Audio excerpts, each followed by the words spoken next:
Boa noite a todos, sejam bem-vindos a mais um Evangelho no Lar. Agradecemos a presença. Antes da prece inicial, aviso que a nossa sessão está sendo gravada para o nosso canal do YouTube e peço que me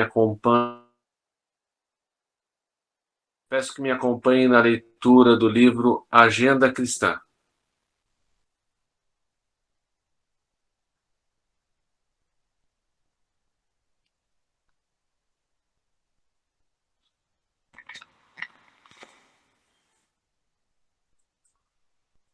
Mais além, não basta que sua boca esteja perfumada, é imprescindível que permaneça incapaz de ferir.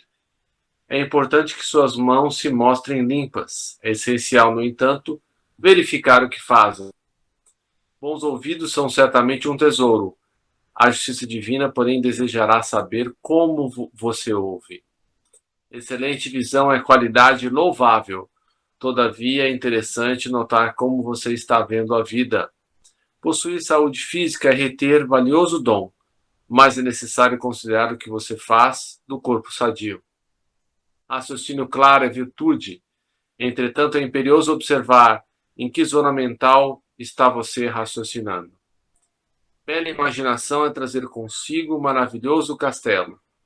Convém reparar, porém, com que imagens você povoou o seu palácio interior. Grande emotividade é característico de riqueza íntima. Contudo, é preciso saber como gasta você as emoções. Possibilidades de produzir intensamente são recursos preciosos. No entanto, é imprescindível conhecer a substância daquilo que você produz. Capacidade de prosseguir vida fora, lepidamente, é uma bênção. Não se esqueça, todavia, da direção que seus pés vão tomando através dos caminhos. Prece inicial, Rubem? Nosso Pai, na terra e no céu, sagrado é teu nome. Seja feita a tua vontade conosco, como no espaço. Dai-nos do teu pão suficiente para o dia. Em tua compaixão, perdoai-nos e alargai-nos nossos corações, para que perdoemos uns aos outros. Guia-nos para ti, Senhor, e dá-nos tuas mãos em nossas trevas, pois teu é o reino e em ti são nosso poder e realização. Amém. Rogamos ao Senhor Deus Todo-Poderoso enviar-nos bons espíritos para nos assistirem, afastar aqueles que possam induzir-nos ao erro e dar-nos a luz necessária para distinguirmos a verdade da impostura. Afastai também os espíritos malfazejos, encarnados ou desencarnados, que poderiam tentar lançar a desunião entre nós e com isso desviar-nos da caridade e do amor ao próximo.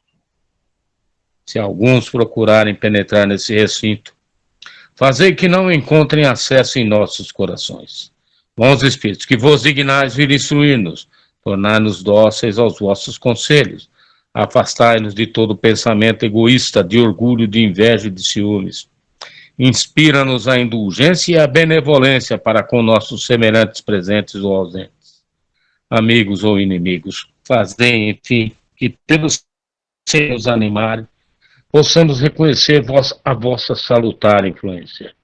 Dai aos médiuns que encarregados de nos transmitir os vossos ensinamentos, a consciência da santidade e do mandato que lhes é confiado, e da gravidade do ato que vão praticar, a fim de que o façam com o fervor e o recolhimento necessários. Se estiverem entre nós pessoas que foram atraídas por outros sentimentos que não do bem, abre os seus olhos à luz, Senhor, e perdoai-as como nós as perdoamos, se vieram com intenções malfazejas. Pedimos especialmente aos sagrados espíritos da luz, aos nossos guias espirituais para nos assistirem e velarem por nós nesse ato. Obrigado, Rubem. O que vamos ler, meninas? Sou eu hoje, Rosinha, você? Peraí. Você, Zaninha. Então, vamos lá. Livro dos Espíritos, página 317 da Lei do Trabalho. Qual que é a pergunta? Espera aí. 674. Necessidade do trabalho. Pergunta 674. Obrigado.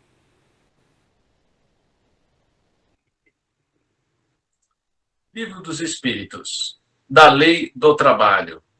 Necessidade do trabalho. 674. A necessidade do trabalho é uma lei da natureza? O trabalho é lei da natureza. Por isso mesmo que constitui uma necessidade, e a civilização obriga o homem a trabalhar mais, porque ele aumenta as necessidades e os gozos. Ou seja, ninguém veio para o mundo a passeio, né? 675. Por trabalho só devem entender as ocupações materiais? Não. O espírito trabalha assim como o corpo. Toda ocupação útil é trabalho. 676. Por que o trabalho se impõe ao homem? Por ser uma consequência da sua natureza corpórea. É expiação e, ao mesmo tempo, meio de aperfeiçoamento de sua inteligência. Sem o trabalho, o homem permaneceria sempre na infância quanto à inteligência. Por isso é que seu alimento, sua segurança e seu bem-estar dependem do seu trabalho e da sua atividade. Em compensação ao extremamente fraco de corpo, outorgou Deus a inteligência. Mas é sempre um trabalho. 677. Por que prover a natureza por si mesma a todas as necessidades dos animais? Tudo na natureza trabalha, como tu também trabalha os animais. Mas o trabalho deles, de acordo com a inteligência de que dispõem, se limita a cuidarem da própria conservação. Daí vem que do trabalho não lhes resulta progresso, ao passo que o do homem visa duplo fim, a conservação do corpo e o desenvolvimento da faculdade de pensar, o que é também uma necessidade e o eleva acima de si mesmo. Quando digo que o trabalho dos animais se cifra no cuidarem da própria conservação, refiro-me ao objetivo com que trabalham. Entretanto, provendo as suas necessidades materiais, eles se constituem inconscientemente executores dos desígnios do Criador. E assim, o trabalho que executam também concorre para a realização do objetivo final da natureza. Se bem, quase nunca lhe descobrais o resultado imediato. 678. Nos mundos mais aperfeiçoados, os homens se acham submetidos à mesma necessidade de trabalhar? A natureza do trabalho está em relação com a natureza das necessidades. Quanto menos materiais são estas, menos material é o trabalho. Não deduzais daí porém, que o homem se concebe inativo e inútil.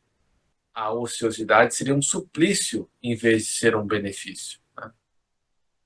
Então, aquele céu, né, que é pregado, né, de descanso, né, de anjos tocando harpa, na verdade, seria um suplício. 679. Achar-se-á isento da lei de trabalho o homem que possua bens suficientes para lhe assegurarem a existência?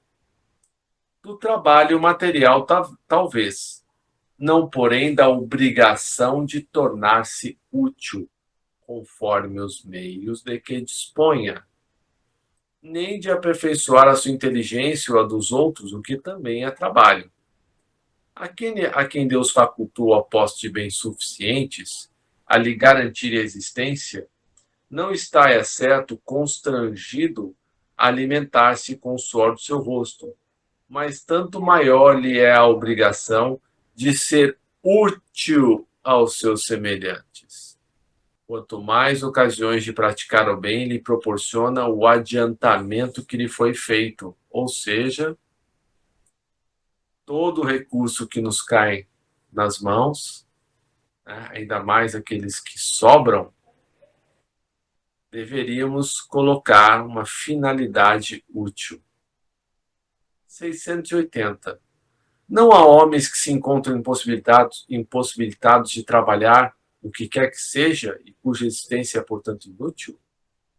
Deus é justo e, pois, só condena aquele que voluntariamente tornou inútil a sua existência, porquanto esse vive às expensas do trabalho dos outros. Ele quer que cada um seja útil de acordo com as suas faculdades. 681. A lei da natureza impõe aos filhos a obrigação de trabalharem para seus pais? Certamente, do mesmo modo que os pais têm que trabalhar para seus filhos. Foi por isso que Deus fez do amor filial e do amor paterno um sentimento natural. Foi para que, por essa afeição recíproca, os membros de uma família se sentissem impelidos a ajudar-se mutuamente, o que, aliás, com muita frequência, se esquece na vossa sociedade atual. Considerações?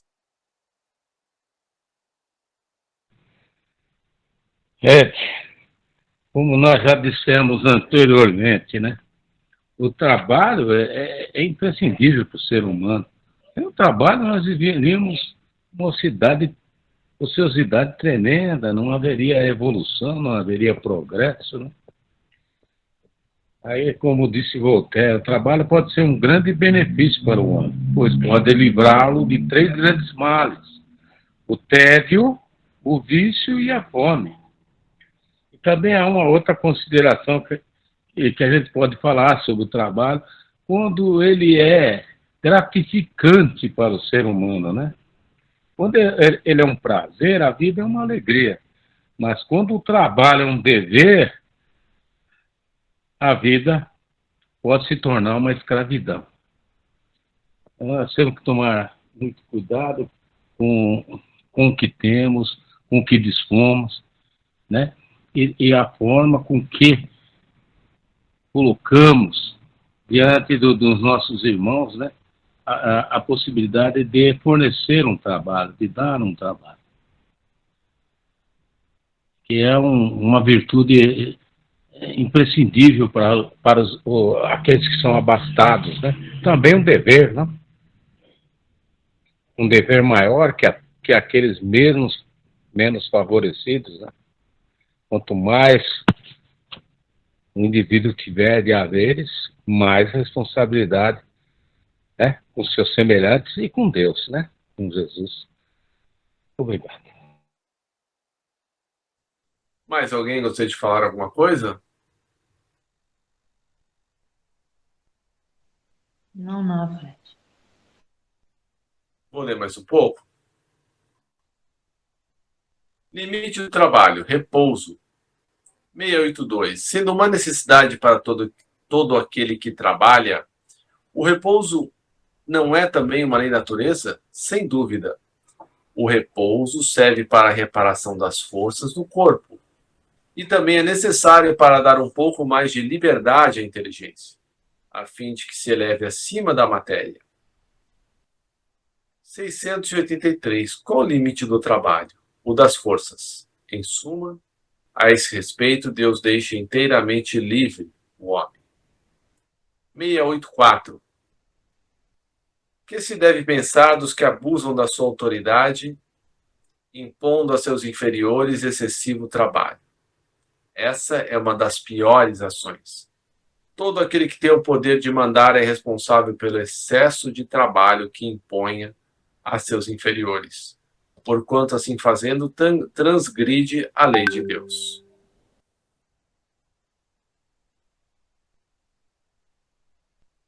Interessante, algo que me chamou a atenção, que, lendo essa pergunta, eu não havia pensado antes. Todos nós, o mundo inteiro compra da China, né? Compra da China porque a mão de obra é barata. E se nós formos pensar, né,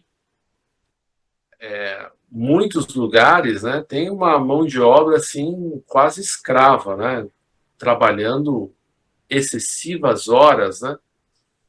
existe um aspecto cultural, evidentemente, mas, de alguma maneira, como nós compramos esses produtos, né? Somos também obrigados a comprar, porque tudo é fabricado, praticamente tudo é fabricado na China. Nós estamos, de alguma forma, sendo responsáveis também por esse excesso de trabalho. Apenas uma reflexão. 685. Tem o homem o direito de repousar na velhice? Sim, que a nada é obrigado senão de acordo com as suas forças. Letra A. Então, o que há de fazer um velho que precisa trabalhar para viver e não pode? O forte deve trabalhar para o fraco. Não tendo este família, a sociedade deve fazer as vezes desta. É a lei de caridade. Nota de Kardec. Não basta se diga ao homem que lhe corre o dever de trabalhar. É preciso que aquele que tem de prover a sua existência, por meio do trabalho, encontre em que se ocupar, o que nem sempre acontece. Quando se generaliza a suspensão do trabalho, assume as proporções de um flagelo, qual a miséria. A ciência econômica procura remédio para isso no equilíbrio entre a produção e o consumo. Esse equilíbrio, porém, dado seja possível estabelecer-se, sofrerá sempre intermitências, durante as quais não deixa o trabalhador de ter que viver. Há um elemento que não se costuma fazer pesar na balança e sem o qual a ciência econômica não passa de simples teoria. Esse elemento é a educação. Não a educação intelectual, mas a educação moral. Não nos referimos, porém, à educação moral pelos livros, e sim a que consiste na arte de formar os caracteres, a que incute hábitos, porquanto a educação é o conjunto de hábitos adquiridos. Considerando-se aluvião de indivíduos que todos os dias são lançados na torrente da população sem princípio, sem freio, e entregues a seus próprios instintos, serão de espantar as consequências desastrosas que daí decorrem?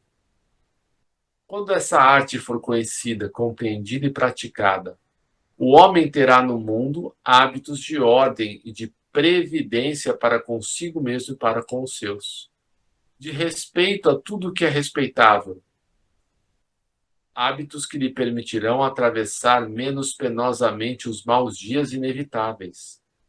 A desordem e a imprevidência são duas chagas, que só uma educação bem entendida pode curar.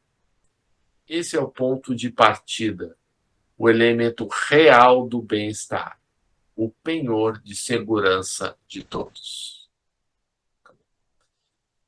Comentários? Velho, ainda voltando sobre a China.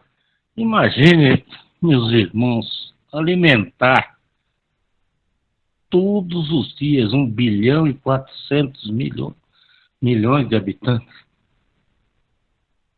É uma obra, mão de obra farta, não? E empregar todas essas pessoas, uma boa parcela dessa população. Não é brincadeira, não. Na verdade, o que a gente tem que depreender é o seguinte, que nós estamos no mundo para crescer. Crescer materialmente, espiritualmente, né, utilizando as nossas experiências, quer sejam boas ou más, mas que elas tenham um objetivo fim, né, que é a evolução, o progresso espiritual, né, as boas atitudes, a prática efetiva da caridade e da fraternidade. São condições, né, imprescindíveis para que nós consigamos aí uma evolução espiritual, uma mudança de status desse planeta. Obrigado, meu irmão. Mais alguém gostaria de fazer algum comentário?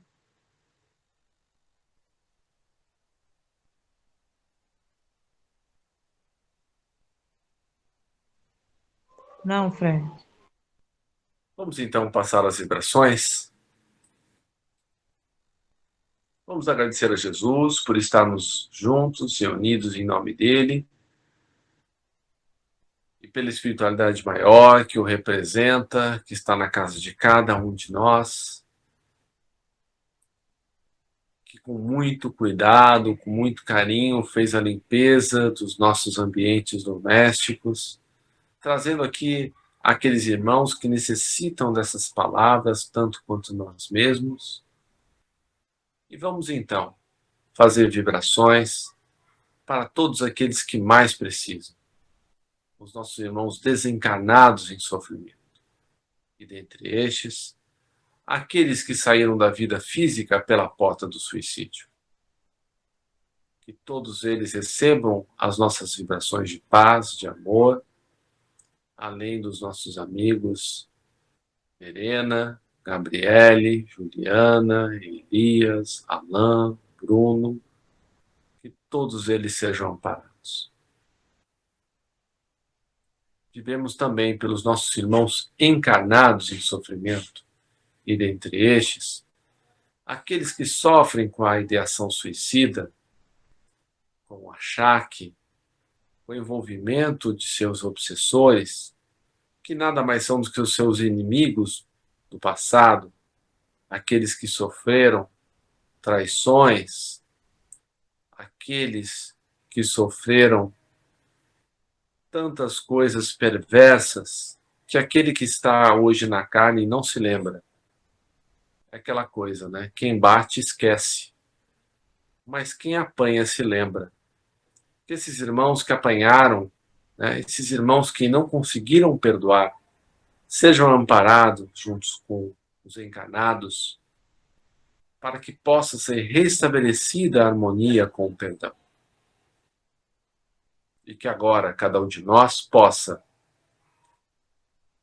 vibrar por todos aqueles que lhe vêm à mente neste momento.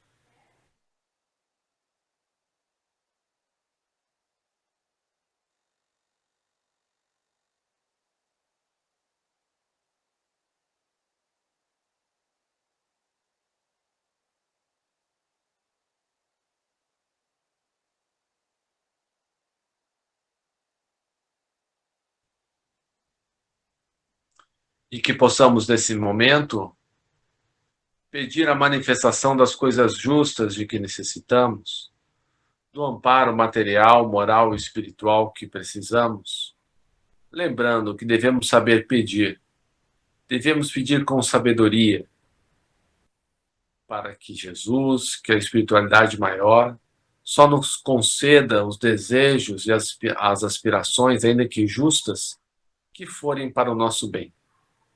Pois, como dizia Paulo, tudo nos é permitido, mas nem tudo nos convém. E Deus sabe o que necessitamos para bem cumprir as nossas encarnações. As encarnações são projetos de redenção, projetos para que cumpramos as nossas metas de iluminação. Então, como nem tudo que pedimos seria proveitoso para nós, peçamos a espiritualidade maior que afaste de nós todos os nossos desejos e aspirações, ainda que justos, que não sejam convenientes para o nosso momento evolutivo.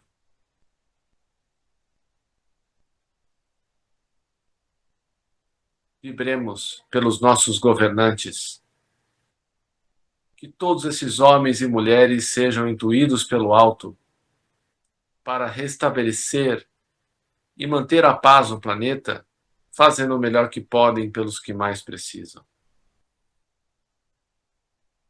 Vibremos também pelos indivíduos que anonimamente fazem a caridade, não são manchetes nos jornais, pelos centros espíritas, templos, seitas, igrejas de quaisquer natureza que professem o bem e a caridade. E por fim, peçamos a Jesus que nos fortaleça no caminho do bem, para que possamos cumprir com coragem os nossos deveres, adquirindo a bravura da alma que o Evangelho tanto nos recomenda. fazendo assim a nossa pequena parte na construção do reino de regeneração que Jesus nos prometeu, mas que começa no coração de cada um de nós, com os nossos esforços diários constantes para dominar as nossas más inclinações. Que assim seja, graças a Deus. Camila, Rubem. Senhor, fazei de mim um instrumento da vossa paz. Onde houver ódio, que eu leve o amor. Onde houver ofensa, que eu leve o perdão. Onde houver discórdia, que eu leve a união. Onde houver dúvidas, que eu leve a fé. Onde houver erro, que eu leve a verdade. Onde houver desespero, que eu leve a esperança. Onde houver tristeza, que eu leve a alegria. Onde houver trevas, que eu leve a luz. Ó Mestre, fazei que eu procure mais, consolar que ser consolado, compreender que ser compreendido, amar que ser amado, pois é dando que se recebe, é perdoando que se é perdoado, e é morrendo que se vive para a vida eterna. Glorioso São Francisco, santo da simplicidade, do amor e da alegria, que no céu contemplais as perfeições infinitas de Deus. Lançai sobre nós o vosso olhar cheio de bondade. Socorrei-nos em nossas necessidades, espirituais e corporais. Rogai ao nosso Pai Criador, que nos conceda as graças que pedimos por vossa intercessão. Vós que sempre foste tão amigo dele, inflamai o nosso coração de amor sempre maior a Deus e aos nossos irmãos, principalmente os mais necessitados. Amém. Agradecemos aos bons espíritos que vieram comunicar-se conosco. Pedimos que nos ajudem a pôr em prática as instruções que nos deram e façam que cada um de nós, ao sair daqui, esteja fortificado na prática do bem e do amor ao próximo. Desejamos igualmente que essas lições sejam proveitosas para os espíritos sofredores, ignorantes ou viciosos, que puderam assistir a esta reunião e para os quais suplicamos a misericórdia de Deus. Uma boa noite a todos, que Jesus nos abençoe sempre. Luz, paz e saúde a todos. Boa noite, Deus obrigado. abençoe a todos. Obrigada. Boa noite a todos, gente. Com Deus.